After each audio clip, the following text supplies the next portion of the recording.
अहम खबर शामिल करेंगे। जहांगीर खान तरीन ने कल अदालत में पेशी के मौके पर सियासी पावर शो दिखाने का फैसला कर लिया है। डॉन न्यूज के नुमाइंदे उमर फारूक ने हमें ज्वाइन किया है। उमर फारूक, बताएगा मजीद कौन कौन से रहनुमा उनके साथ मौजूद होंगे?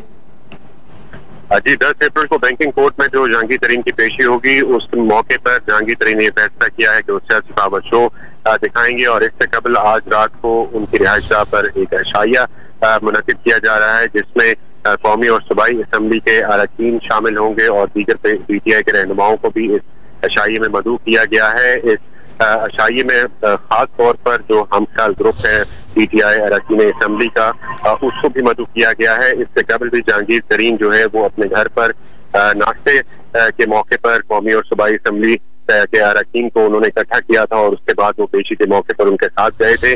तो अब ये दूसरी बार उनकी रिहाइशगाह पर ये इकट्ठ होने जा रहा है कौमी और अरकान सूबाई असम्बली का, जिसके बाद वो बैंक में पेशी के मौके पर जहांगीर तरीन के हमरा होंगे। जी, बहुत शुक्रिया उमर फारूक, हमें अपडेट कर रहे थे।